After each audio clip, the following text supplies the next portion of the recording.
घरे थिबो एवं ए घरे रहिबा परिवेश भितर केमती आमे पाठ पढ़ी परिबा सेतिपई एक भिन्न प्रयास मात्र।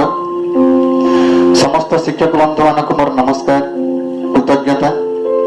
अधिकांश शिक्षक बंधु मते उत्साहित करिसंती ए काम करिबा पई समस्त को अशेष अशेष धन्यवाद। तो पिला माने आमे पूर्व क्लास रे परिपाक तंत्र विषय किछि पढ़िथिले। आज आमे परिपाक ग्रंथि विषय किछि आलोचना करिबा। ए जो पाक ग्रंथि अछि से ग्रंथि मानक विषय आमे भल से जानिबा। प्रथमे आमे सलाइभरी ग्लैंड विषय जानुछे जे लाल ग्रंथि विषय बुझिबा। तो पिला माने आम पाटी भितरे लाल ग्रंथि अछि तीन जोड़ा बा 6टी लाल ग्रंथि अछि। ए कान तलको टिके सामना को अछि पैरोटिड ग्लैंड से भी गोटे लाल ग्रंथि एवं जिभ तले अछि गोटे जिभ तले भी दुईटा लाल ग्रंथि अछि जेको आमे सबलिंगुअल बोली कहिथा।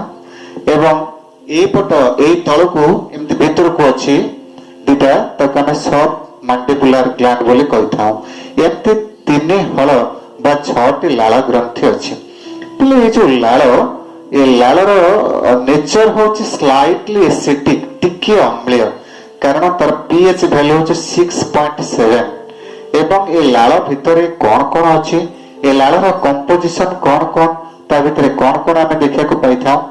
ए लाल भितरे आमे जल लवण सालाइभारे अमाइलेज एंजाइम जेहको आमे टाइलिन बोली कहिथा ए सब पदार्थ अछि। ए जो सालाइभारे अमाइलेज बा टाइलिन एहा हम कार्बोहाइड्रेट बा श्वेत सारर जटिल अणु को भांगी सरल अणु रे परिणत करिथाय।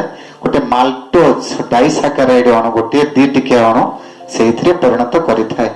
ए होछि टाइलिन न काम। नेक्स्ट आउ गोटे एंजाइम अछि लाइसोजाइम जेहा कि जदि हम खाद्य भितर किछि बैक्टीरिया थांती से बैक्टीरिया को विनाश करिथाय नष्ट करिथाय। पिला माने हम देखिछे केतेक स्तनपायी श्रेणीर प्राणी जथा कुकुर बिलेई गाई जदि एमानकर किछि क्षत हेगला कोठी खंडिया हेगला से जगह को से माने बारंबार चाटंती और चाटी चाटी भी भलो कर दियंती। तले ताको लाल रे किछि गोटे विशेषत्व अछि। कोन से विशेषत्व अछि ना ए लाल रे थिबा बैक्टीरिसिडल एंजाइम खाद्य रे थिबा अनिष्टकारी बीजाणु मानकु नष्ट करिथाय। अर्थात से लाल रे ए एंजाइम थिबारु से जो क्षत स्थान को से चाटिया जो सेठी बैक्टीरिया रही पारे नहीं विभिन्न बीजाणु रही पारती नहीं नष्ट हो जाती। तो पिले ए जो एंजाइम को आमे एंटी माइक्रोबियल एंजाइम मध्य कहिथाउ। हम लाइसोजाइम लैक्टोफेरिन इम्यूनोग्लोबुलिन ये माने समस्त लाल भितर अछंती।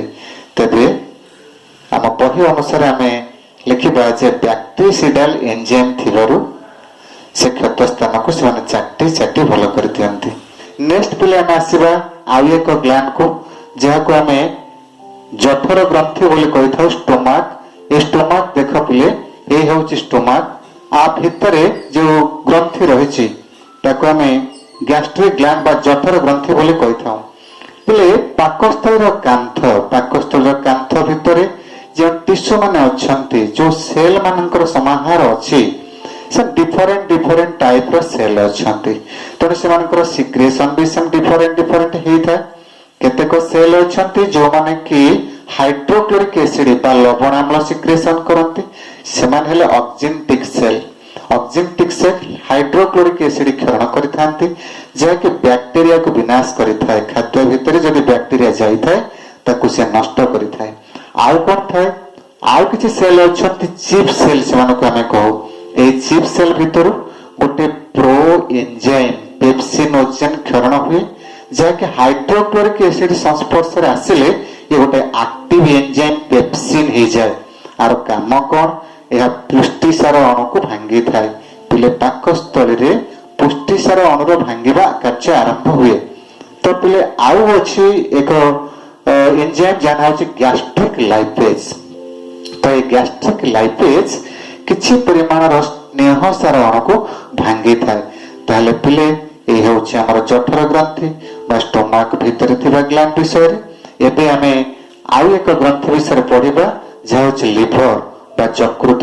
ପିଲେ ଏଇ ଯକୃତକୁ ତୁମେ ଲକ୍ଷ୍ୟ କର, ଏ ହଉଛି ଯକୃତ, ଏ ହଉଛି ସବୁଠାରୁ ବଡ ବାହ୍ୟସ୍ରାବୀ ଗ୍ରନ୍ଥି, ସବୁଠୁ ବଡ, ଏବଂ ଏହାର ଓଜନ ପ୍ରାୟ 1200 ରୁ 1800 ଗ୍ରାମ, ଏବଂ ଆ ଭିତରେ ଯୋଉ ସିକ୍ରେସନ ହୁଏ ତାକୁ ଆମେ ବାଇଲ ବୋଲି କହିଥାଉ, ଏଇ ଯୋଉ ବାଇଲ ଜୁସ୍ ବୋଲି କହିଥାଉ।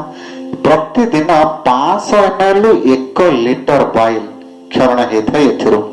ତ ପିଲେ ଏଇ ଯୋଉ ବାଇଲ ଭିତରେ କଣ କଣ ଥାଏ ଆଉ ଆର କାମ କଣ? ତ ପିଲେ ବାଇଲ ଭିତରେ 86% ହଉଛି ୱାଟର, ଜଳ ହଉଛି 86%, ଏବଂ ବାଇଲ ସଲ୍ଟ ଅଛି, ବାଇଲ ପିଗମେଣ୍ଟ ଅଛି। ଏ ଯୋଉ ବାଇଲ ସଲ୍ଟ ଏହା ସ୍ନେହ ସାରକୁ ଏମୁଲସିଫିକେସନ କରିଥାଏ। ଏମୁଲସିଫିକେସନ ଅର୍ଥ ଅବଦ୍ରବୀକରଣ, এইটাକୁ ହିଁ କରିଥାଏ। ଆର ଅର୍ଥ ହଉଛି ବୃହତ ସ୍ନେହ ସାର ଅଣୁ ଗୁଡ଼ିକୁ ଏହା ଏମୁଲସିଫିକେସନ କରିଥାଏ। ତେଣୁ ଏ ହଉଛି ଆମର ଯକୃତରୁ କ୍ଷରଣ ହେଉଥିବା ବାଇଲ ଜୁସ୍ ର କାମ। ଆମେ ନେକ୍ସଟ ଆସିବା ପାନକ୍ରିଆଜ ବା ଅଗ୍ନାଶୟ। ପିଲେ ତୁମେ ୟା ପୂର୍ବ କ୍ଲାସରେ ଅଗ୍ନାଶୟ ବିଷୟରେ ଜାଣିଥିଲ। এই ଅଗ୍ନାଶୟ ঠিক ଆମର ଡିଓଡେନମ, ଏଇଟାକୁ ଲକ୍ଷ୍ୟ କର, ଏଇଟା ହଉଛି ଡିଓଡେନମ। এই ଡିଓଡେନମ ର ସାଇଡ କି এইপট সাইড কি রয়েছে, ডিওডেনাম সাইড কি এইপটକୁ রয়েছে, এটা হচ্ছে পানক্রিয়াজ বা অগ্নাশয়। আকু গোটে মিক্সড গ্ল্যান্ড বা মিশ্রিত গ্রন্থি বলে কুହାଯାଇଥାଏ। কাହିଁକି ନା ଆର କିଛି ପାର୍ଟ ଏନଜାଇମ କ୍ଷରଣ କରେ, କିଛି ପାର୍ଟ ହରମୋନ କ୍ଷରଣ କରିଥାଏ। ତ କଣ କଣ ସବୁ ଏନଜାଇମ କ୍ଷରଣ ହୁଏ ପାନକ୍ରିଆଜ ଭିତରୁ? ନା ପାନକ୍ରିଆଟିକ ଆମାଇଲେଜ କ୍ଷରଣ ହୁଏ। ପାନକ୍ରିଆଟିକ ଆମାଇଲେଜ ଏହା ଯାହାକି ଆମ ପାଟି ଭିତରେ ଯୋଉ ଶ୍ୱେତସାର ଆସିଛି, ପାଟି ଭିତରୁ ଯୋଉ ମାଲଟୋଜରେ ପରିଣତ ହେଇକି ଆସିଛି, ଏଠି ସେ ଆହୁରି ସୂକ୍ଷ୍ମ ଅଣୁରେ ପରିଣତ ହେଇଥାଏ ଡିଓଡେନମ ପାଖରେ। ତେଣୁ ଏ ହଉଛି ପାନକ୍ରିଆଟିକ ଆମାଇଲେଜ ର କାମ। ଠିକ ସେମିତି ପିଲେ ଆଉ କଣ କ୍ଷରଣ ହେଇଥାଏ ନା ପାନକ୍ରିଆଟିକ ଲାଇପେଜ, ଏହା ସ୍ନେହ ସାର ଅଣୁକୁ ଭାଙ୍ଗିଥାଏ। ଏବଂ ପାନକ୍ରିଆଟିକ ପ୍ରୋଟିଏଜ, ଯୋଉ ପ୍ରୋଟିନ ଅଣୁ ପାକସ୍ଥଳୀ ଭିତରେ ଅଧା ଭଙ୍ଗା ହେଇକି ଆସିଛି ସେ ଏଠି ପୁଣି ଭାଙ୍ଗିଥାଏ। ଆମେ ତ ଆ ବିଷୟରେ ଆହୁରି ଆଗ କ୍ଲାସରେ ଭଲସେ ଜାଣିବା। ତାହେଲେ ଏଇ ହଉଛି ଆମର ପାନକ୍ରିଆଜର ଯୋଉ ଏନଜାଇମ କ୍ଷରିତ ଅଂଶ, ଏନଜାଇମ ଯୋଉ ଏନଜାଇମ ର କାମ, এই କଥା ଆମେ ପାନକ୍ରିଆଜରୁ ପଢିକି ଜାଣିଲେ। ତ ଏବେ ଆମେ ଆଉ ଏକ ଗ୍ରନ୍ଥିକୁ ଯିବା, ତାହା ହଉଛି ଆନ୍ତ୍ରିକ ଗ୍ରନ୍ଥି ବା ଇଣ୍ଟେଷ୍ଟାଇନ। କାନ୍ଥ ଭିତରେ ଇଣ୍ଟେଷ୍ଟାଇନ, ଦେଖ ଯାହାକୁ ଆମେ ଅନ୍ତ୍ରନଳୀ ବୋଲି କହୁ, এইটা তো আরম্ভ হয়েছে অন্ত্রনলী, এটাকে তো আমি ডিওডেনাম বলে কইথাও। আমার পানক্রিয়াজরু আর লিফরু যে জুস সব বাহারিছি, সে তো সেই ডিওডেনাম পাখরে এইଠି মিশি থাকে, এইଠି কাম করନ୍ତି। তারপরে যে পার্ট আমি দেখুছে, এই যে পার্ট আমি দেখুছে, এই যে পার্ট আমি দেখুছে, এ হচ্ছে স্মল ইন্টেস্টাইন বা ক্ষুদ্রান্ত্র। এই স্মল ইন্টেস্টাইন ভিতর পটর মধ্যে কিছু এনজাইম সিক্রেশন হইଥାଏ। সেই এনজাইম মানে ଯେଉଁ ଖାଦ୍ୟ ଗୁଡ଼ିକ ଏଠି ଭାଙ୍ଗି ପାରି ନଥାନ୍ତି ବା କିଛି ଅଧା ଭଙ୍ଗା ହେଇଥାନ୍ତି, ସେଇମାନଙ୍କୁ ପୁଣି ଏମାନେ ଭାଙ୍ଗିଥାନ୍ତି। କଣ କଣ ସବୁ ଏଠି ସିମ୍ପଲିଫାଏ କରିବା ପାଇଁ କୋଉ କୋଉ ଏନଜାଇମ ଆ ଭିତରୁ ବାହାରନ୍ତି? ଗୋଟେ ହଉଛି ଆନ୍ତ୍ରିକ ଏମାଇଲେଜ, ଆଉ ଗୋଟେ ଆନ୍ତ୍ରିକ ପ୍ରୋଟିଏଜ, ଆନ୍ତ୍ରିକ ଲାଇପେଜ। ପିଲେ ଆନ୍ତ୍ରିକ ଏମାଇଲେଜ ଶ୍ଵେତ କାର୍ବୋହାଇଡ୍ରେଟ ବା ଶ୍ୱେତସାର ଅଣୁକୁ ଭାଙ୍ଗିବ, ଏବଂ ସେମିତି ଆନ୍ତ୍ରିକ ପ୍ରୋଟିଏଜ ସେମାନେ ବି ପ୍ରୋଟିନ ଅଣୁକୁ ଭାଙ୍ଗିବେ। ଏବଂ ଆଉ ଗୋଟେ ରହିଲା ଆନ୍ତ୍ରିକ ଲାଇପେଜ, ଏହା ଲିପିଡ୍ସକୁ ଭାଙ୍ଗିବ ଏବଂ ସରଳ ଅଣୁରେ ପରିଣତ କରିବ। କି କି ଅଣୁରେ ପରିଣତ କରିବ ଆମେ ପରବର୍ତ୍ତୀ କ୍ଲାସରେ ଜାଣିବା। ତ ପିଲେ ଏଇ ସବୁ ଗ୍ରନ୍ଥି, ଏଇ ସବୁ ଆସୋସିଏଟିଭ ଗ୍ଲାଣ୍ଡ ଆମ ଡାଇଜେଷ୍ଟିଭ ସିଷ୍ଟମ ସହିତ ଜଡ଼ିତ, ଆମ ପରିପାକ ନଳୀ ବା ଏଲିମେଣ୍ଟାରୀ କେନାଲ ର ପାଖେ ପାଖେ ଏମାନେ ସବୁ ରହି ଏ କାର୍ଯ୍ୟ ସମ୍ପାଦନ କରିଥାନ୍ତି। ଜଟିଳ ଖାଦ୍ୟକୁ ସରଳ ଖାଦ୍ୟରେ ପରିଣତ କରିଥାନ୍ତି, ଯାହାକି ଅବଶୋଷିତ ହୋଇ ରକ୍ତରେ ମିଶେ ଏବଂ ସେଲ ପାଖକୁ ଯାଏ, ସେଲ ତାର କାର୍ଯ୍ୟ ସମ୍ପାଦନ କରିଥାଏ। ଏହି ହେଉଛି ପିଲେ ପାକ ଗ୍ରନ୍ଥିର କାର୍ଯ୍ୟ। ତ ଏବେ ଆମେ ପଢିବା, ତୁମେ ମତେ ଯାହା ପଚାରିଥିଲ ସେ କୋଶ୍ଚିନ୍ ଆନ୍ସର ଆମେ କରିବା। ତ ତୁମେ ମତେ ପଚାରିଥିଲ ଯେ ସାର୍ ଏକ୍ସୋକ୍ରାଇନ ଗ୍ଲାଣ୍ଡ ବା ବାହ୍ୟସ୍ରାବୀ ଗ୍ରନ୍ଥି ଆଉ ଅନ୍ତଃସ୍ରାବୀ ଗ୍ରନ୍ଥି, ଏ ଦୁଇଟା ଗ୍ରନ୍ଥି ଭିତରେ ପାର୍ଥକ୍ୟ କଣ? ପିଲେ ଆମେ ଯୋଉ ଗ୍ରନ୍ଥି ମାନଙ୍କ ବିଷୟରେ ପଢୁଥିଲେ, ଏମାନେ ହଉଛନ୍ତି ଏକ୍ସୋକ୍ରାଇନ ଗ୍ଲାଣ୍ଡ, ବାହ୍ୟସ୍ରାବୀ ଗ୍ରନ୍ଥି। ଏଥିରୁ ଏନଜାଇମ ସିକ୍ରେସନ ହେଇଥାଏ। ଏହା ଖାଦ୍ୟର ଜଟିଳ ଅଣୁକୁ ଭାଙ୍ଗି ସରଳ ଅଣୁରେ ପରିଣତ କରିବାରେ ସହାୟକ ହେଇଥାଏ। ଏମିତି ଆମ ଶରୀରରେ ଆଉ ଅନ୍ୟାନ୍ୟ ଏନଜାଇମ ବି ଅଛନ୍ତି, ଅନ୍ୟ କାର୍ଯ୍ୟ ବି ସମ୍ପାଦନ କରିଥାନ୍ତି। ତ ପିଲେ जो ग्रंथि जो एंजाइम क्षरण हुआ गोटे डक्ट बा नली देकर प्रवाहित हो टार्गेट जगह पहुंचती ये जमती पैरोटिड ग्लैंड रो नली बाहरी पार्टी भीतर को गोटे नली द्वारा बाहित होगी एंजाइम जाए किंतु पिले एंडोक्राइन ग्लैंड अंतस्रावी ग्रंथि ये अंतस्रावी ग्रंथि हार्मोन सिक्रेशन होता है यह सीधा सड़क रक्त में मिसी कार्य संपादन करें तो पिले आम हार्मोन विषय पुणी गोटे चैप्टर अच्छी से विषय आम पढ़ा एवं परवर्ती क्वेश्चन की जीवा तुम्हें परवर्ती क्वेश्चन पचार जे आम जो आ करुचु आ पार्टी भितर गोटे छोटिया जीभ देखुचु ताहा सर टॉन्सिल की नो नो ताहा टॉन्सिल नुहे टॉन्सिल आम फ्लैरिंग्स जो ग्रसनी से ग्रसन सीधा जो पछपट बेक से सीधार अच्छी 4 प्रकार टॉन्सिल अच्छी ए टॉन्सिल आमर जो रोग प्रतिरोध व्यवस्था आम शरीर रे अच्छी ता सहित जड़ित ताको आम लिम्फाटिक ग्लैंड बोली कहू सेठी लिम्फोसाइट माने सब आसी अछंती श्वेत रक्त कणिका लिम्फोसाइट ए विषय रे तुमे जानिलो जे टॉन्सिल सेटा नुहे बोली अच्छा ताल सेटा कोन सेटा ना होची यूफुला ता ना होची यूफुला आमर जो सॉफ्ट पैलेट अच्छी माने नरम तालुका तार शेष मुंडे से झुली से नरम तालुका आउला ए दुटी जाक मिसी नाजल बात नासा पथ को बंद कर दियंती आम जो खाऊ तो बंद करदे कहीं ना खाद्य नाक भीतर पशि आसो श्वासक्रिय बाधा सृष्टि हम से बंद कर पिले यूफुलार काम एमती तो बेले बेले भी नाक पटे आमर खाद्य पलि आसे जो से ठीक से फंक्शन न करि पारे से नाक पटे भी आम छिंकी देले बाहरी आसे तबे पिले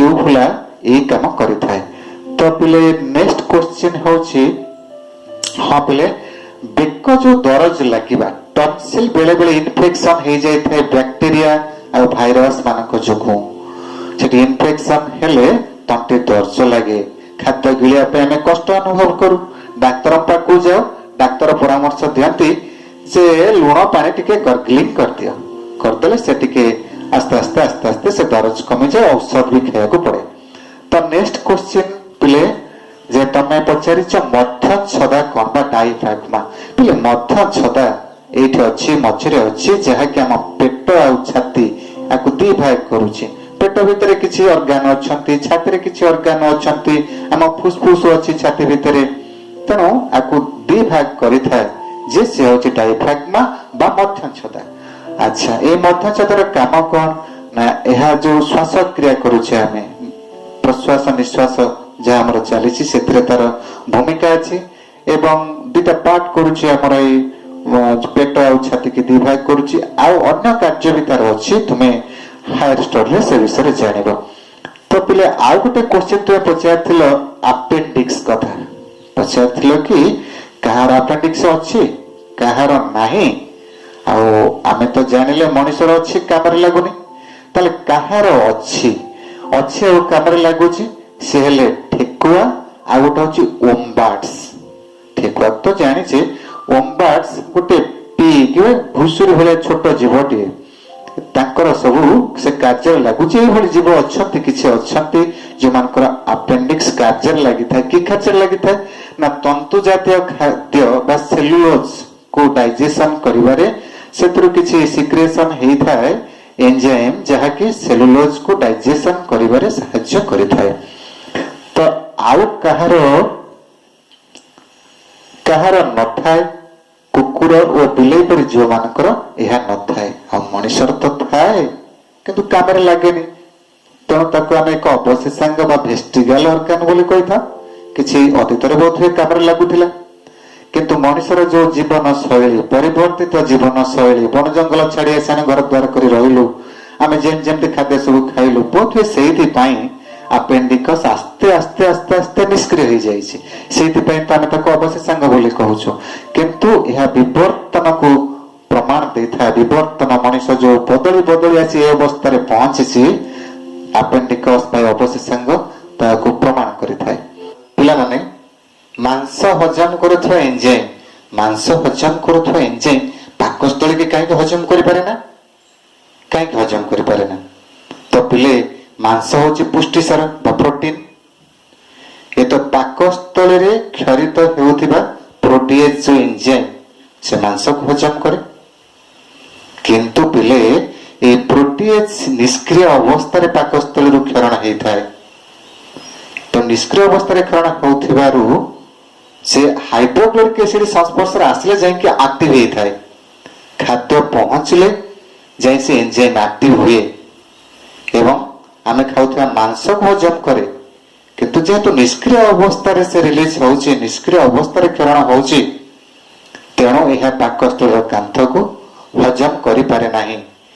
ନେକ୍ସଟ ହେଉଛି ପିଲେ ଆଉ କି କାରଣ ଅଛି ନା ଆମ ପାକସ୍ଥଳୀର କାନ୍ଥରେ ଅନେକ ଗୁଡ଼ିଏ ମ୍ୟୁକସ୍ ଗ୍ଲାଣ୍ଡ ରହିଛନ୍ତି, ଯୋଉଥିରେ କି ମ୍ୟୁକସ୍ ବା ଲାଳୁଆ ଲାଳୁଆ ପଦାର୍ଥ ଉତ୍ପନ୍ନ ହେଇଥାଏ। ଏ ପୁରା ପାକସ୍ଥଳୀର କାନ୍ଥକୁ ଆବୃତ କରି ରଖେ। ସହଜରେ ଏଞ୍ଜାଇମ୍ ସେ ଲାଳର ଅଂଶକୁ ଭେଦ କରି ଆଉ ପାକସ୍ଥଳୀର ସେଲ୍ ମାନଙ୍କ ପାଖକୁ ଯାଇପାରେନି। ଇଏ ହେଲା ଆଉ ଗୋଟିଏ କାରଣ। ତୃତୀୟ କାରଣ ହେଉଛି ପିଲେ ଯେ ପାକସ୍ଥଳୀର ସେଲ୍ ଗୁଡ଼ିକ ଏକଦମ ନିବିଡ଼ ଭାବରେ ବାନ୍ଧି ରହିଥାନ୍ତି। ତା ଭିତରକୁ ଏଇ ଏଞ୍ଜାଇମ୍ ସହଜରେ ପ୍ରବେଶ କରିପାରେ ନାହିଁ। ଶେଷ କଥା ହେଉଛି ପାକସ୍ଥଳୀର କାନ୍ଥରେ ଯେଉଁ ସେଲ୍ ମାନେ ଏହା ପ୍ରତି 2 ବା 3 ଦିନ ବ୍ୟବଧାନରେ ନୂଆ ନୂଆ କୋଷରେ ପରିଣତ ହେଇଥାନ୍ତି। ଅର୍ଥାତ୍ ପୁରୁଣା କୋଷ ହଟିଯାଇ ସେଠି ନୂଆ କୋଷ ହିଁ ସୃଷ୍ଟି ହେଇଥାଏ ବା ପୁନଃସ୍ଥାପିତ ହେଇଥାଏ। ଏହିସବୁ କାରଣରୁ ମାଂସକୁ ହଜମ କରିପାରୁଥିବା ଏଞ୍ଜାଇମ୍ ପାକସ୍ଥଳୀର କାନ୍ଥକୁ ହଜମ କରେ ନାହିଁ। ତ ପିଲେ ଏଇ ହେଉଛି ତୁମମାନଙ୍କର ପ୍ରଶ୍ନ। ମୁଁ ଆଶା କରୁଛି ଯେ ତୁମକୁ ଭଲ ଲାଗିଥିବ। ଆଉ ଯଦି ଭଲ ଲାଗିଥାଏ ତାହେଲେ ପିଲେ ଲାଇକ୍ କରିବ, ସେୟାର କରିବ, ସବସ୍କ୍ରାଇବ୍ କରିବ, ତୁମ ସାଙ୍ଗମାନଙ୍କୁ ଯଥା ସମ୍ଭବ ସେୟାର କରିବ। କାରଣ ଏହା ମୋର ପ୍ରଚେଷ୍ଟା ଏ ସମୟରେ ତୁମେ ଘରେ ରହି କେମିତି ପାଠ ପଢ଼ିବ। ତେଣୁ ପିଲେ ନିଶ୍ଚିତ ଭାବରେ ମୋର ଏ ଆଶାକୁ ପୂରଣ କରିବ। ଏତିକି କହି ରହୁଛି। ଧନ୍ୟବାଦ।